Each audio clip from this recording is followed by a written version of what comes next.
When does a dream become a delusion? How many lies do you need to tell others before you start believing them yourself? Carlos Watson had always been a high achiever. His parents both worked as educators at the Florida International University and cultivated a love of learning in their children. Carlos excelled academically, winning a scholarship to one of Miami's most prestigious private schools in grade 7, where he was class president every year and also got his first taste in working in media as editor of the school newspaper. He was accepted into Harvard University and graduated from the School of Government, which led to his roles on various political campaigns in Florida, including managing Bill Clinton's 1992 election day effort in Miami. Carlos then attended Stanford Law School, where he started a few small businesses, renting vending machines and distributing free calendars that contained paid advertising. After graduating from Stanford, he had stints at McKinsey & Co. and Goldman Sachs, before giving up his well-paid corporate job for startup life in the Silicon Valley. He founded Achiever, an educational counseling business, and secured an investment from Laurene Powell Jobs, wife of Apple founder Steve Jobs.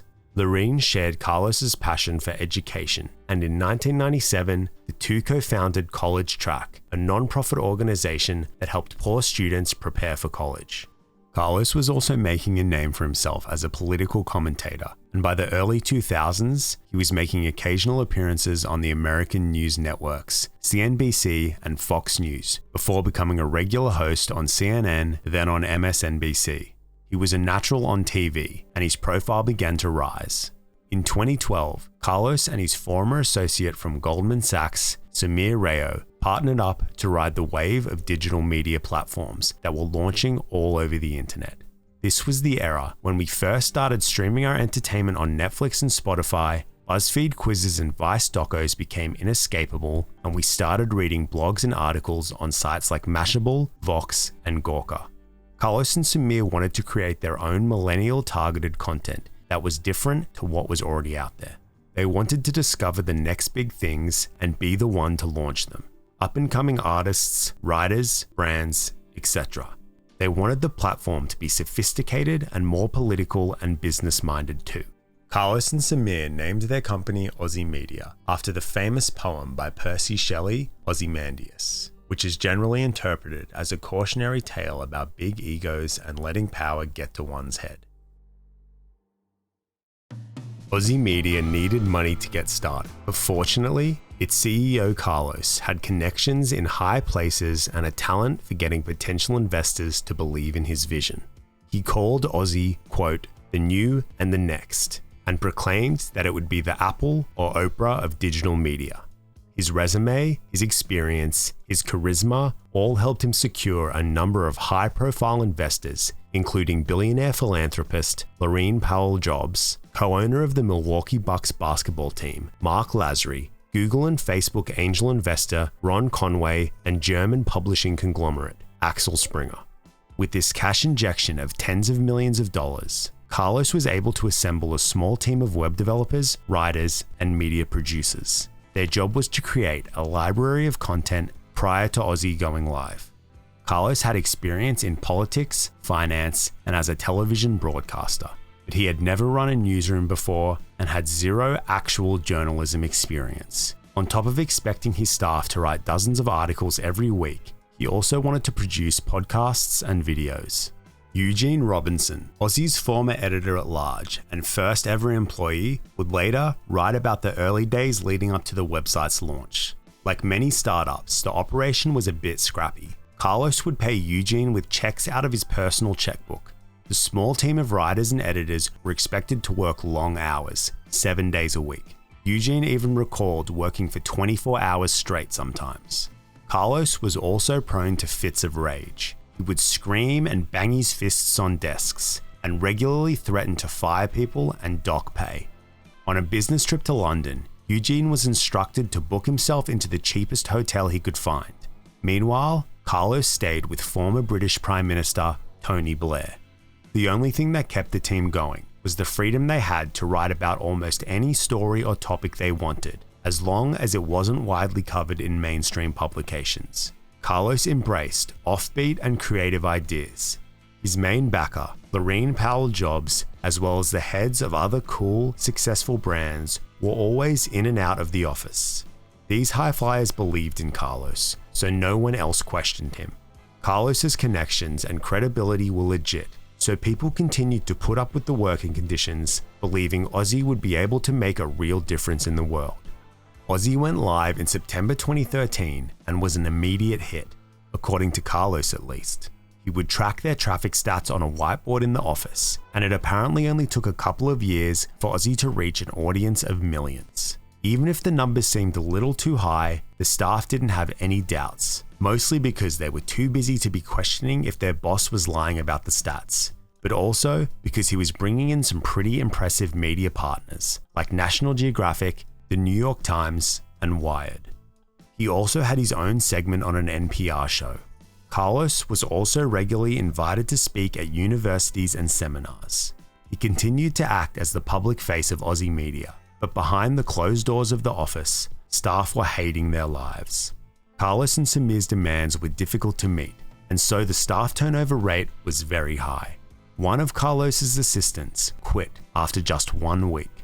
It was virtually impossible for OZY to build a positive company culture, but this didn't seem to matter to Carlos very much. As long as he was getting his face and his story out there, he was happy. His dream had always been to have his own talk show, and he was willing to say and do whatever it took to make that happen. So OZY Media was obviously a highly toxic work environment, but I wouldn't be telling you this story if there wasn't some scamming involved. Yeah, the fake it till you make it approach is not uncommon amongst Silicon Valley entrepreneurs, but Carlos did a lot more than just bend the truth a little. One of OZY's revenue streams was through sponsored content. For example, as a part of a deal they had with major American bank JP Morgan Chase, OZY would publish a series of articles about business and finance that would carry the bank's branding. They had similar partnerships with Amazon and Visa too. OZY would then have to report their traffic stats to the sponsor, except the vast majority of OZY's traffic was non-human and generated by a dodgy third-party service that automatically and repeatedly redirected traffic to the sponsored content. OZY also used another third-party service to push their sponsored content through to people in a pop-up window that would stay hidden behind the main browser window.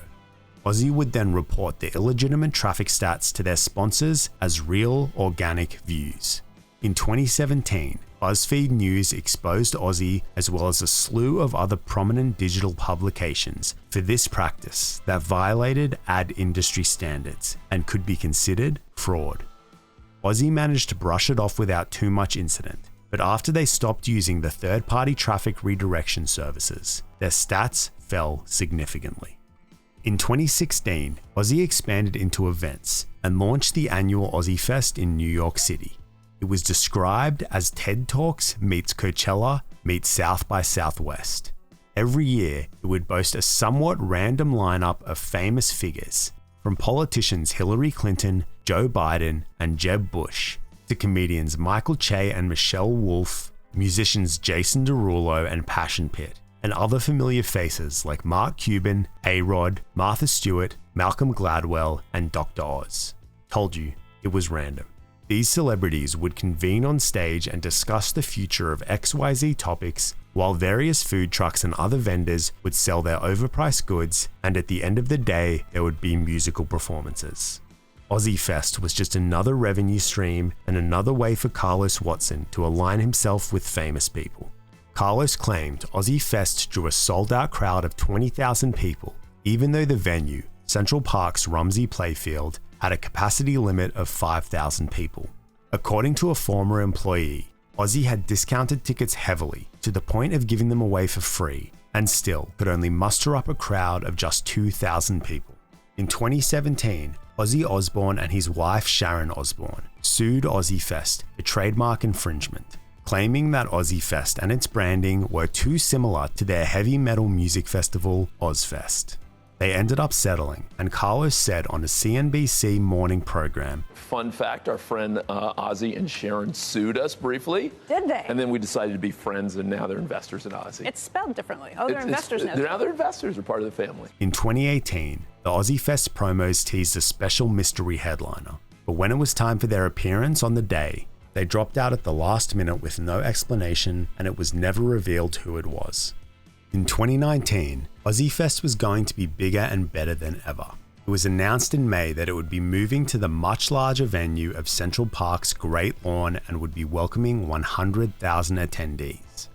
OZY spent $2 million advertising the event. They needed to aggressively market the festival, as it was happening in just 2 months. John Legend would be headlining, Trevor Noah was going to perform a comedy set, and Barbara Corcoran and Mark Cuban would be listening to business pitches. Except, the New York City Buildings Department only granted OZY Fest a license for 15,500 people per day, as reported by Forbes magazine. The Central Park Great Lawn, a public space, generally only allows free or mostly free events, so OZY Fest was required to give out half of their tickets free of charge. On one of OZY Fest's ads, a photo from a totally different, unaffiliated event was used, the 2018 Global Citizen Festival. When OZY got called out for this, they blamed the mistake on an intern. Forbes reported that Trevor Noah never agreed to perform. He was only going to appear on a panel. It was also reported that the OZY team would tell celebrities about other celebrities that would be on the lineup to make the event seem more prestigious and credible, then lie about so-and-so celeb dropping out of the event even though they were never part of it in the first place. The weekend of the festival was also forecast to be extremely hot, and no shade or other sun protection measures had been ordered. According to Forbes magazine sources, the 2019 OZY Fest would have cost about $6 million, not including its advertising campaign and talent fees. It was shaping up to be Firefest 2.0. However, OZY Fest got extremely lucky. The heatwave in New York was so intense that the mayor cancelled all of the city's large outdoor events that weekend. Instead of dealing with what would have inevitably been a disaster of a festival, OZY claimed its losses on insurance and actually ended up benefiting from the cancellation. In 2019, OZY Media announced it had hit 50 million unique monthly users. OZY was still pumping out plenty of content, articles, newsletters, podcasts, videos, a lot of which was sponsored. Carlos was also working hard producing and selling TV shows and actually wasn't doing too bad.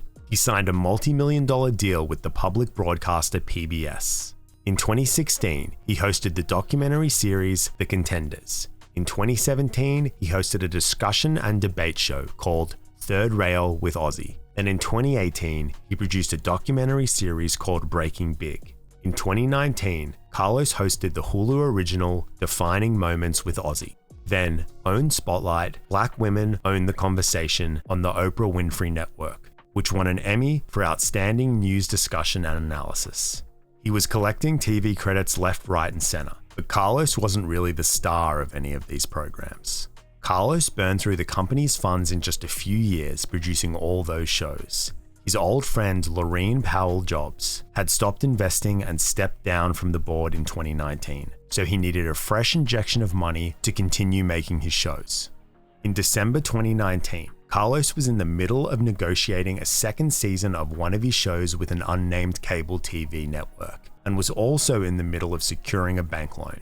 The bank wanted proof of future revenue, so Carlos created a fake contract between OZY Media and the cable TV network, and asked the CFO, Tripti Thakur, to sign it. Tripti had been in the job less than a year and was horrified when Carlos presented her with a fake contract with a forged signature. She immediately resigned and told Carlos what he was doing was a felony. Carlos ignored her warning.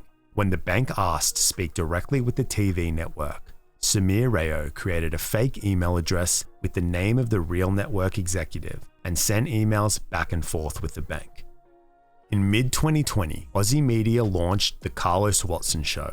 It would be a talk show with Carlos front and center as the host, interviewing a range of high-profile guests, mostly via Zoom. Carlos hired veteran talk show producers Brad Bessie and Heidi Clements to help bring his vision to life. He and his right-hand man Samir constantly harped on about how the show would be on the cable channel A&E during prime time, but at no point did Brad or Heidi ever communicate with anyone from A&E. Although they thought it was unusual, OZY Media had produced a special for A&E that year, so they didn't question it too much. All the guests that would appear on the Carlos Watson show were also told that it would end up airing on A&E to 95 million households. However, it eventually became clear to producers Brad Bessey and Heidi Clements that this show was not going to be on A&E, nor was it ever going to be. Brad and Heidi resigned, and in a farewell Zoom call with the rest of the show's staff, they revealed to everyone the truth. Carlos jumped in and clarified that the show was actually going to be a YouTube original and was being paid for by YouTube.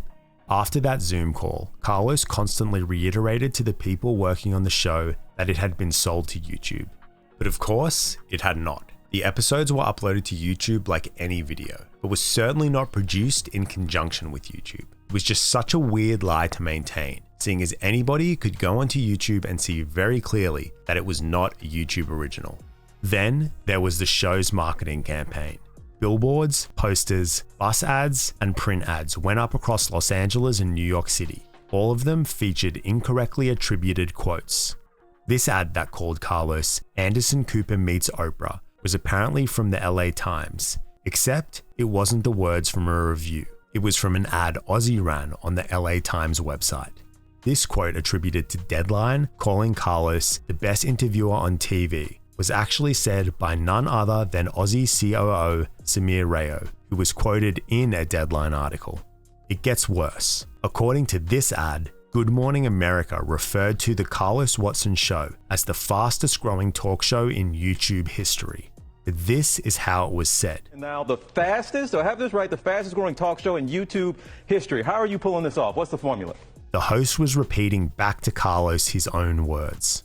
If you actually take a look at the episodes of the show on YouTube, the views to likes and comments ratio is way off. For example, the most viewed video with 4.2 million views only has 200 something likes and a handful of comments from the year it was actually uploaded. That's because Carlos pulled the same trick as he did with the sponsored articles back in 2017. He paid for entire episodes of his show to run as pre-roll ads all over YouTube. The ads that play right before the video you clicked on, that you can skip or sometimes not skip. And those views evidently counted as actual views on the video. The OZY Instagram page also appears to have bought its following of over 400,000, as most posts from the time only managed to get about a dozen likes and hardly any comments. You may have also noticed that the ads say the show is available on Amazon Prime Video, implying that it was a series made for Amazon. This was not the case. The episodes had actually been uploaded to Amazon Video Direct, a platform that allows anyone to upload their content for free, but does have a loose approval process. OZY actually got in trouble with Amazon for violating promotion guidelines and had to take the ads down. All of this fakery was just an attempt to make OZY look attractive to investors and lenders. By April 2020, OZY had reportedly raised over $80 million and valued itself at $159 million. It projected that it would be worth $5 billion in 2025. In January 2021, OZY announced that it had hit profitability and brought in over $50 million in revenue in the past year, growing by 50% year over year for 4 years. In February 2021, Carlos and Samir were on a conference call with Goldman Sachs. They had spent the last couple of months negotiating a $45 million investment from the firm. Also on the call was head of unscripted programming for YouTube Originals, Alex Piper. OZY's biggest selling point was the hugely successful YouTube-funded Carlos Watson show. After all, it was the fastest growing talk show on the platform and had already made $6 million in revenue. Alex Piper was on the call to confirm all this information to Goldman Sachs. Except Alex's voice sounded a bit funny during the call, a bit robotic, and he seemed to be a bit mixed up about some personnel details. The potential investors decided to call him back to clarify a few things. Alex answered the phone confused. He had no idea who these people from Goldman Sachs were, and he certainly was not just on a conference call with any of them. For the last couple of months, Carlos and Samir had been impersonating Alex Piper with yet another fake email address. It's hard to understand why a bunch of investors from Goldman Sachs didn't think it was weird that a senior executive from YouTube used a Gmail address, but they obviously bought it up until the conference call. During that call, Samir Rayo had used a voice-changing app on his phone and impersonated Alex. Carlos was next to him texting him what to say. Samir, as fake Alex, accidentally referred to OZY as us a few times. Plus, his voice sounded strange, so the potential investors sensed something was amiss. They tracked down Alex's real contact details and called him back, only to discover that the real Alex Piper didn't have anything to do with OZY Media. This was the beginning of the end. Carlos had to apologize to Goldman Sachs and admitted it was the COO Samir Rayo on the phone. He explained that Samir had a mental health crisis and was now in recovery. Weirdly, OZY's board members believed the story. Mark Lazary, co-owner of the Milwaukee Bucks basketball team and chairman of the OZY board, released a statement. The board was made aware of the incident, and we fully support the way it was handled. Carlos and his team showed the kind of compassion we would all want if any of us faced a difficult situation in our own lives. Goldman Sachs also seemed to accept the explanation. However, the security team at YouTube were not impressed and alerted the FBI. In September 2021, the New York Times published an article written by Ben Smith about the impersonation incident and OZY's pattern of fraud. Ben actually sort of knew Carlos. He had been the editor-in-chief of BuzzFeed News in 2019 when BuzzFeed was in talks to acquire OZY Media. After the article came out, a wave of other very damning exposés were published revealing the details of OZY's toxic work environment and dodgy practices. OZY's board of directors launched an investigation before most of them stepped down from the company entirely. Sharon Osbourne said Carlos straight up lied about her and her husband becoming investors and called him, quote, the biggest shyster I've ever seen in my life. Advertisers pulled their spends, and less than a week after the New York Times piece came out, OZY Media announced it was shutting down. A few days later, Carlos went on the CNBC morning show Squawk Box to refute some of the allegations that had been made against him. Then went on the Today Show to announce that OZY would be back. He claimed that he wasn't on the infamous conference call with Goldman Sachs and was not aware that Samir Rayo impersonated Alex Piper. OZY.com remains online today, but only offers a curated selection of its original content. In February 2023, Carlos Watson was arrested at a Manhattan hotel and charged with conspiracy to commit securities fraud and conspiracy to commit wire fraud, as well as aggravated identity theft. He is facing a maximum of 37 years in prison. At the arraignment in March 2023, OZY's legal representation didn't show up and a public defender had to be assigned at the last minute. Journalists outside the courthouse in Brooklyn reported that the public defender was trying to ask them what the case was even about. Carlos Watson pleaded not guilty and will face trial in May 2024. His co-conspirators Samir Rayo and OZY's former chief of staff, Susie Hahn, were also arrested but both pleaded guilty. I can't help but feel a little bit of pity for Carlos. His intentions seemed noble enough at the start, and he definitely worked hard. Somewhere along the way, he just got a little too desperate for fame and to hang out with the rich and powerful, i.e. the people he duped. It's hard to feel too sorry for the billionaire venture capitalists and corporate advertisers that he lied to. Sure, random celebrities like Matt Damon who appeared on his talk show were tricked into it, but at the end of the day, it was just a half-hour Zoom call. The real victims in this story are the 75 OZY Media employees who were left suddenly without a job, as well as the 1,000 or so former employees who believed they were making a difference creating content that would amplify underrepresented voices, except now probably leave OZY Media off their resume.